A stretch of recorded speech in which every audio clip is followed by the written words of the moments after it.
once you knew what your freedom number was, right? Like the rest of it became a lot easier to assess whether or not it was worth doing or not, or how you wanted to do it, right? Like that's the thing that I really hope people understand in all of this, is that fundamentally there's someone could have done a completely different journey as you, and that would have been okay. But knowing that information up front allowed you to then make the right step and journey for yourself. I'm not going to simplify you down to like one sentence that feels distant. At every stage before you got to where you're at now, there was a misalignment of what you were doing and what you really wanted to do. Maybe you weren't aware of that in that moment, right? Like even as an engineer, I suspect like you weren't going like, I hate doing this, but there was something that was not allowing you to be all in on it, right? Yeah. Describe what you're doing now. You started by saying, I love what I'm doing. Every other thing you talked about up to that point was about what you were making. And that is a really important distinction that I think is worth knowing, is that this is my opinion, but it's not as cliche to say when you love what you're doing, like you never have to work a day in your life, but there is an idea that like when you find the thing, your purpose, or the thing you love doing, that success will follow it. It comes with it, right? Like seeking the money to start with is often a harder path to go down, because you end up doing things that are not always the things you love to do, right? Yep. What you ended with is really important as well, which is that where we want to be also evolves over time. That where you wanted to be 5 years ago is different than where you want to be now, and where you want to be in a few years from now is different than where you want to be now. And that's all natural and normal. I always had something in a side hustle, or I had 3 businesses at once, or I had, I've always had multiple streams of income, quote unquote, but really it was just multiple ways that I was spending my time and attention.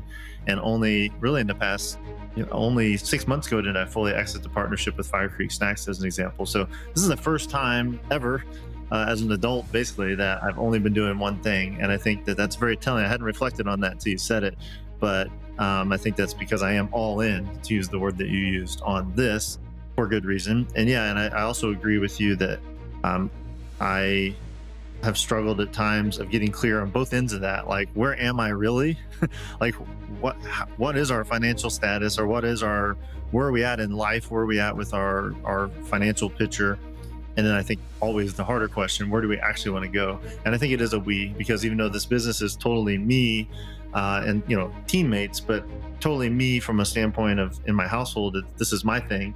So I'm not gonna, it would be hard in this situation, right, to have you. Yeah. And what I'll say here is that, oddly enough, most people don't ever think of how many options they have in the way they run their business. So next to that door in either direction, and you can go through or not go through any or all of them. And that part of that understanding of that is that there is no right or wrong way. There is just a way to try. You do the next thing, and if it works, it works. If it doesn't, it doesn't. And that's completely okay. And that when we're designing the business, we have to sort of shed ourselves from the idea that it's a certain way and that it would be too hard to do something, right? To use another analogy, it's like if you had the base of a mountain, you're like, that's the ledge I want to go to get the best view up there.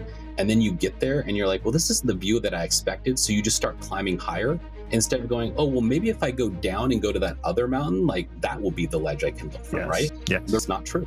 That's how you get into a place of like really kind of being unhappy, because to your point, you said earlier, you get bigger, you do more things, the business becomes more complex. And if it's not the thing you want, all of those just get amplified and they just become more problematic and more stressful, and you just get further from what you really want to experience. Once you get clarity on like what it is that you need to do, like, like this is the thing, this is why it's the thing, it becomes very personal to you, then it allows you to make better decisions. And what I would say is, and Dustin alluded to this, is if you picked it up, was after he started getting the information, it became more present in his life, in sense of like, not that like he was spending hours and weekends like reviewing his like P&L. That's not what I'm suggesting, right? Like that's not how we're spending our time, but like there was an intentionality that came with that. There were better discussions around what the numbers were, what they meant.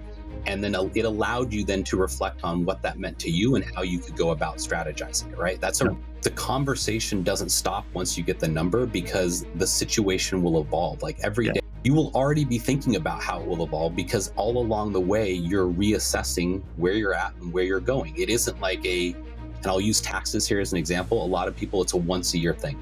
You reach out, you do your work, here's the thing, and then you don't talk to the person for another year.